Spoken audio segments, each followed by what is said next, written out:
Dr. Robin here.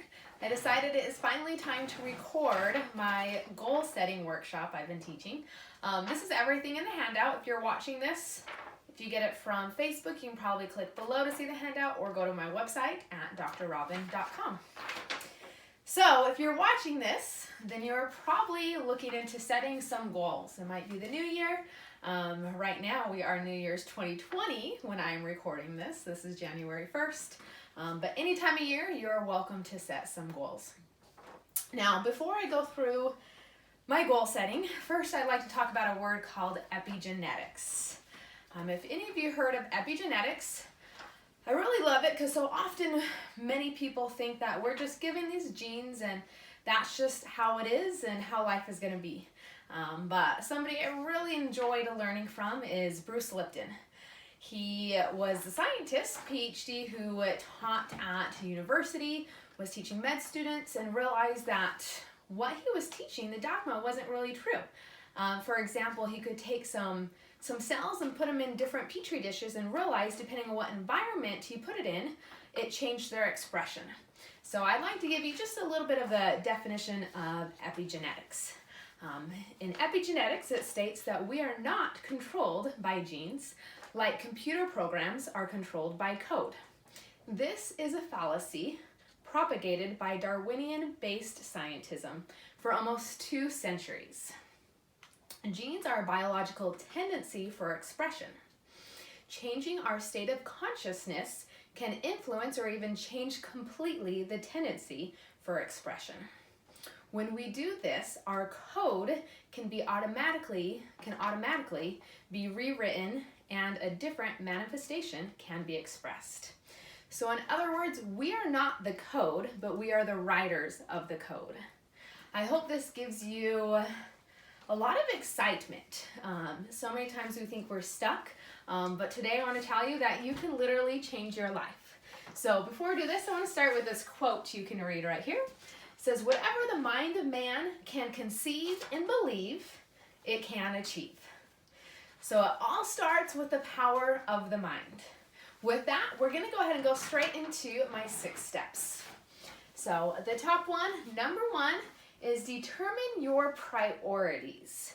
Why is this? I've worked for years one-on-one with people, coaching and helping them set goals, but if it's ever I'm telling someone to do something, they're not going to have as much of a desire. You have to come to that decision of your own, and you have to determine what your priorities are, what you want most.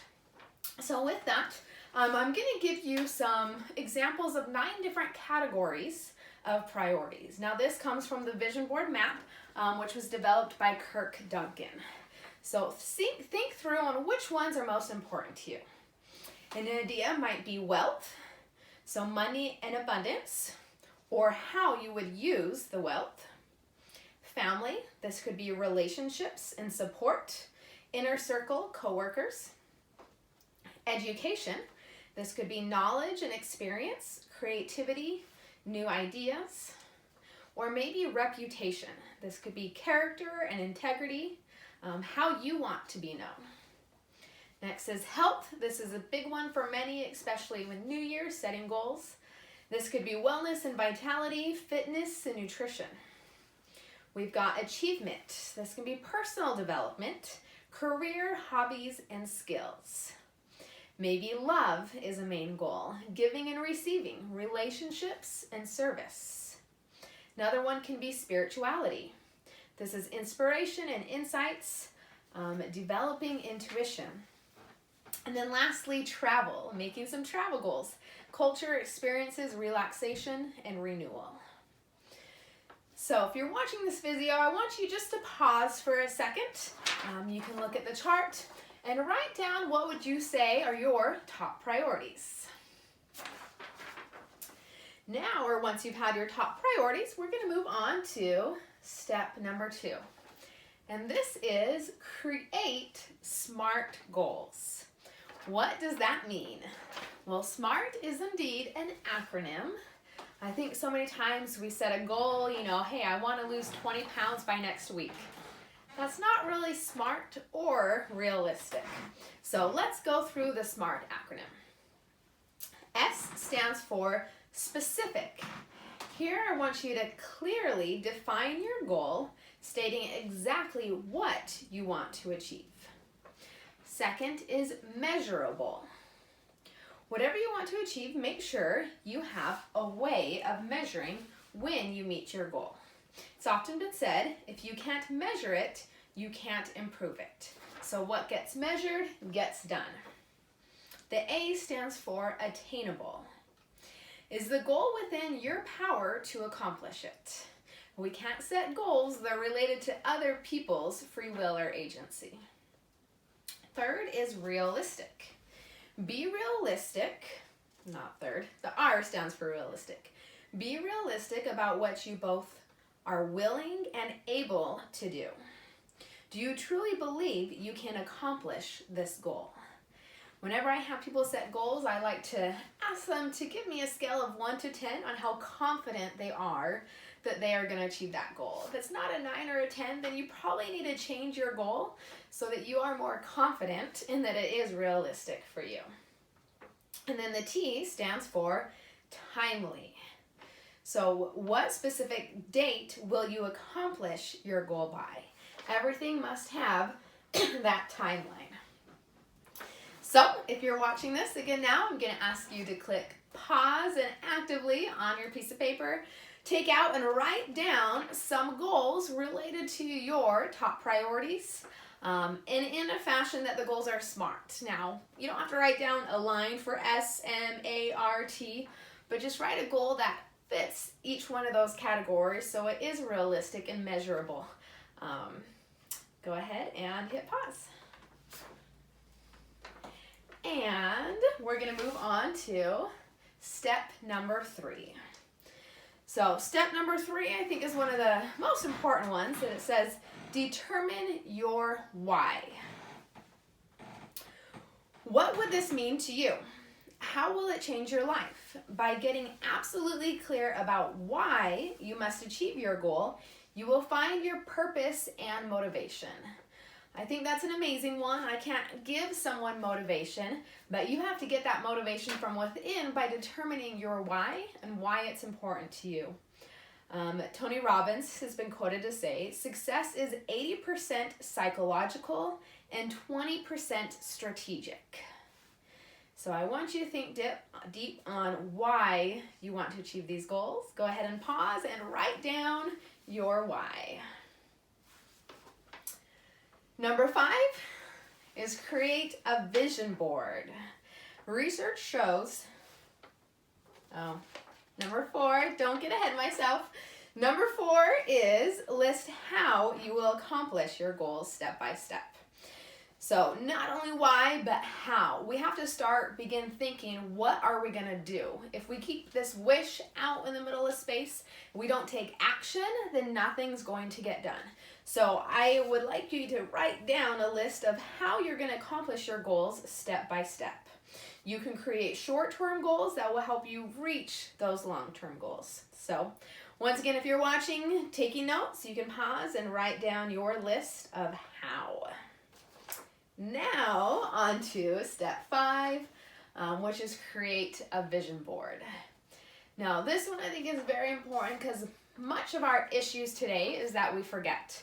We might have these goals, we might know what we need to do, but we forget. We get too busy in life. So a vision board is something that you're going to have, that you're going to see every day.